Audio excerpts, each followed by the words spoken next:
विधानसभा चुनाव में मिली हार के बाद कांग्रेस का एक बड़ा फैसला सामने आया है। कांग्रेस आलाकमान ने बड़ा फैसला लिया है। 5 राज्यों के प्रदेश अध्यक्षों से अब इस्तीफा मांगा गया है। यानी कि 5 राज्यों के जो प्रदेश अध्यक्ष हैं उनसे इस्तीफा कांग्रेस की तरफ से मांगा गया है। राष्ट्रीय अध्यक्ष सोनिया गांधी ने ये बड़ा फैसला लिया। यूपी उत्तराखंड के प्रदेश अध्यक्ष का भी इस्तीफा लिया गया है और फिलहाल तो मांगा ही गया है इस्तीफा। और उत्तराखंड के कांग्रेस अध्यक्ष गणेश गोदियाल भी इसमें शामिल हैं। और कुल 5 राज्यों में कांग्रेस की हार के बाद ये बड़ा फैसला। खबर पर ज्यादा अपडेट के लिए खबरें अभी तक के उत्तराखंड से bureau chief Rao Shafat Ali phone line पर जुड़ चुके हैं।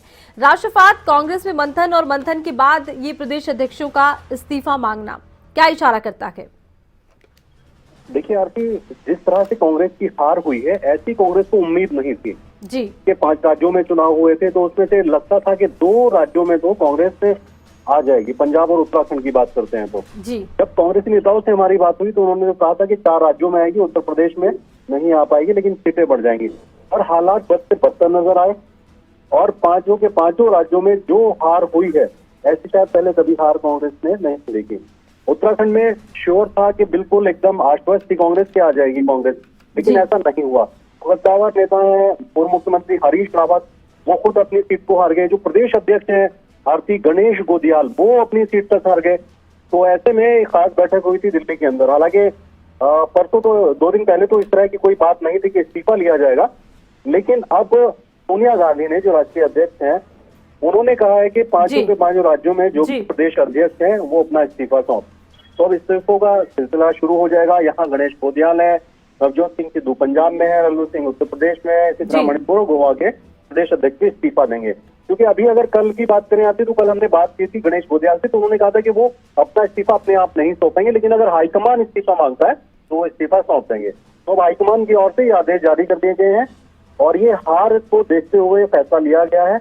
अब इंतजार किया जा रहा है कि कब अपना इस्तीफा प्रदेश अध्यक्ष सौंपेंगे। जी चलिए, बहुत बहुत शुक्रिया राव शफात, तमाम जानकारी आपने दी है। इसके साथ ही नासिर देहरादून से खबरें अभी तक के संवाददाता फोन लाइन पर हमारे साथ जुड़ चुके हैं। नासिर, गणेश गोदियाल से इस्तीफा मांग लिया गया है। अब गणेश गोदियाल नहीं तो उनकी जगह कौन हो सकता है, अगर हम बदलाव आने वाले दिनों में जल्द ही देखने वाले हैं तो?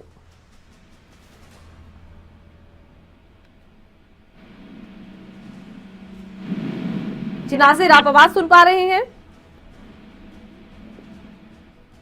चलिए, आपको पहले एक बार जानकारी दे देते हैं, फिर संपर्क करते हैं नासिर से। चुनाव में हार के बाद कांग्रेस की तरफ से ये बड़ा फैसला लिया गया और बड़ा फैसला ये है कि विधानसभा चुनावों की हार के बाद कांग्रेस ने अपने 5 राज्यों के प्रदेश अध्यक्षों से इस्तीफे की मांग की है। अब इस्तीफा मांग लिया गया है। उत्तराखंड की हम बात कर रहे हैं तो गणेश गोदियाल उत्तराखंड में कांग्रेस के प्रदेश अध्यक्ष अपना इस्तीफा अगर दे रहे हैं तो उनके बाद अब ऐसे कौन से चेहरे हैं जो चर्चाओं में रखेंगे? और इस वक्त हमारे साथ खबरें अभी तक के संपादक नासिर हुसैन कुरैशी फोन लाइन पर जुड़ चुके हैं। नासिर जी, ये एक मंथन के बाद कांग्रेस का बड़ा फैसला सामने आया कि वो हटा रहे हैं प्रदेश अध्यक्षों को, तो क्या ये माना जाए कि मंथन के बाद अब कुछ परिवर्तन कांग्रेस में करने की कवायद तेज? देखिए आरती, हारने के बाद मंथन होता है, कोई भी पार्टी होती है, समीक्षा करती है कि कहां पर कमी रही कहां पर नहीं रही।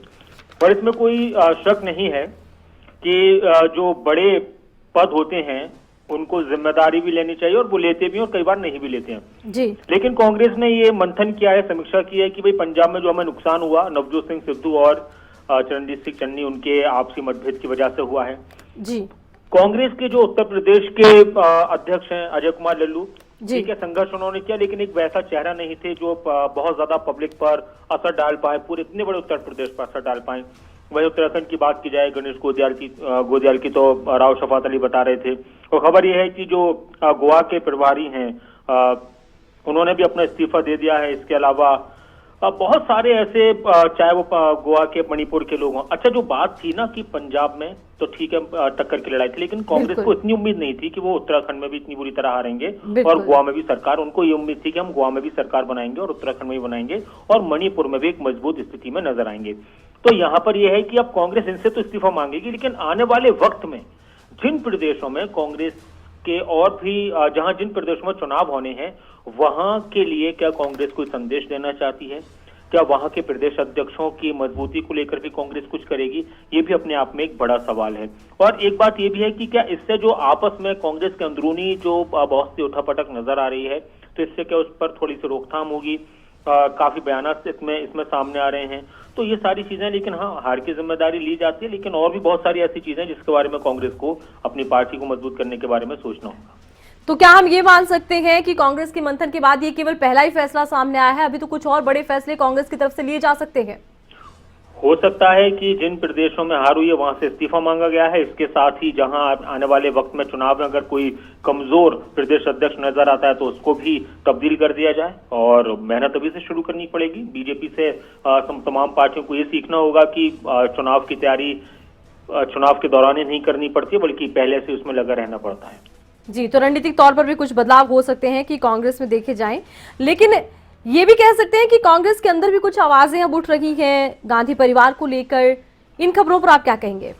देखिए, गांधी परिवार को लेकर कई बार खबरें आई हैं, आवाजें उठी हैं, मुखालफत भी हुई है, कोई खुलकर बोला है, कोई इशारों में बोला है।